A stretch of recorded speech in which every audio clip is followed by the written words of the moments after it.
What it created was a starch structure that gets the blood sugar level up higher than even sugar. Let me show you. This starch structure is called amylopectin A. And amylopectin A gets the blood sugar level up very high, very fast, then you've got a corresponding dump. Let me give you something to compare it to. Amylopectin B is found in bananas and potatoes, and if you're familiar with the glycemic index of food, that gets it up relatively high, relatively fast.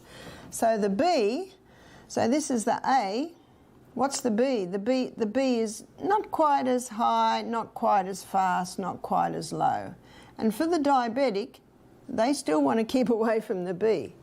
Amylopectin C is found in chickpeas or garbanzos, lima beans, black-eyed beans, lentils, all your legumes. So amylopectin C gets a nice steady rise. Sorry, I can't draw off the board or I'd be over there. There's your C. That's what every single cell in the body wants. It wants a steady, consistent, sure delivery of fuel. So let's have a look at the glycemic index of food, considering this. 55 is your baseline, so under 55 are your low GIs. So cherries, in fact just about all your berries, they sit at 25, whereas grapefruit, it sits at about 24. So people who want a nice low delivery of fuel, like your diabetics, they're your better fruits. Where does sugar sit? Sugar sits at 59, whether it's white or tan or brown. Where does white bread? Let's have a look at white bread. So that's your refined wheat. It sits at 69. Wow, so your white bread will get the blood sugar level up higher than sugar. But what's a really shocker is whole wheat. So your whole wheat, it sits at 72. Now how could that be? How could whole wheat get the blood sugar level up higher than white bread? Because it's not refined, it has more amylopectin A in it, and it's the amylopectin A that gets that blood sugar level up. One lady was talking to my husband and she said, how come Barbara says white bread's better than wholemeal bread? He said, what? Of course whole wheat bread has more fibre. Of course it has more B vitamins. What I'm referring to here is the starch structure. And it was the hybridization process that did it.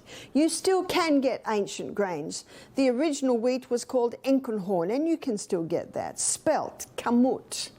They're ancient grains. They haven't been hybridized, and so they haven't got this amylopectin A in them. If you want to pursue this a little bit more, there's an excellent book by Dr. Davis, William Davis. It's called Wheat Belly. And he gives the whole story of what happened to the wheat. He also quotes Dr. Norman Bourlag, who got a Nobel Prize in the early 70s because of this hybridized wheat. And no one complains about wanting to have more food to save the starvation crisis, but the safety studies were never done. And this explains the absolute explosion that we're seeing in diabetes today. And what are diabetics told to eat? Whole wheat bread, whole wheat pasta, whole wheat. Are they healing? No, they're not. They're not. So that explains so much. It's what they've done to the wheat. That's the problem.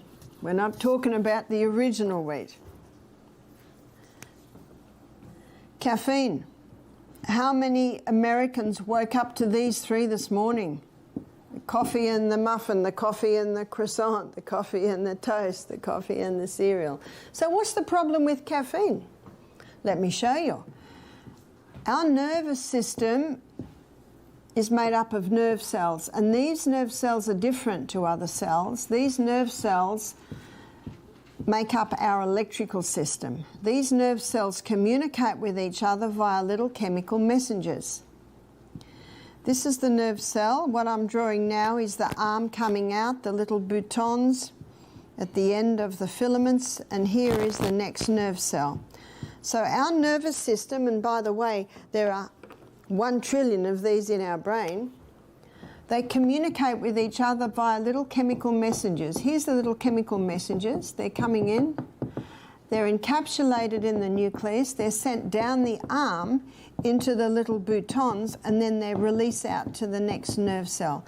Now those nerve cells, with their little neurotransmitters, they can be communicating at anywhere between 2 and 200 miles an hour. In a crisis, they're moving very fast. What caffeine does is it interferes with these neurotransmitters. So one is adenosine, and adenosine is a neurotransmitter that acts like the brakes. And when caffeine goes into the body, adenosine levels drop. You know what that means? Brakes are failing. Our brain runs according to precision balance. So when the brakes start to fail, the body says, whoa, quick, we're lacking brakes. Develop extra receptor sites on every dendrite to grab every bit of adenosine that comes through. Then the person comes to Living Springs Retreat. We don't serve any coffee. Adenosine levels go back to normal. Receptor sites get flooded. Oh, does that hurt? That explains the pain and suffering we see in our guests that have been drinking coffee. We had one couple come, they're 2 girlfriends, they're in their 30s, and on the plane trip to our retreat, they decided to just get everything.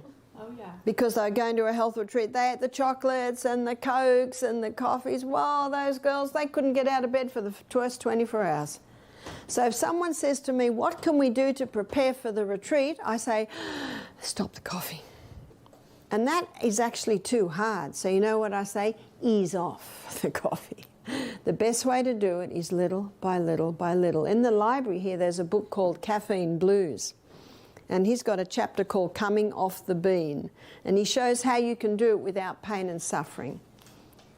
He says every day just have a little less, a little less, a little less. Instead of having 3 cups of coffee a day, have 3 half cups of coffee a day, then a quarter, and then you just ease it out like that. The other neurotransmitter is acetylcholine, and acetylcholine is a neurotransmitter that has to do with brain function, and it rises when a person has a cup of coffee. Isn't that why people have coffee and work? Don't talk to me, I haven't had my coffee yet. Yeah. Yeah. And the other one is dopamine. Dopamine is your pursuit of reward, pursuit of happiness hormone. It also rises with a cup of coffee. That's why you hear people say, oh, I love my coffee, just gets me going in the morning, makes me feel better, gets my brain going. Ah, yes, that's the acetylcholine, yes, that's the dopamine. But you can't keep doing it. It's like taking out a loan to pay off your loan. What's the old saying? Robbing Peter to pay Paul. Eventually, your adrenal glands are exhausted. Eventually, it's not doing it anymore. So instead of 3 cups of coffee a day, there has to go to 5 cups of coffee a day. It's an addictive cycle. No wonder people have chronic fatigue syndrome. It's usually a result of too much of the caffeine, too much of the stimulants. Headquarters. We're going to headquarters on Saturday morning. But these 2, they disrupt the fuel supply to the brain, and caffeine disrupts the chemical imbalance or the chemical balance in the brain, causing an imbalance. And yet, isn't that the breakfast most Americans start with? No wonder teachers are having trouble with teaching kids in the school when this is the breakfast.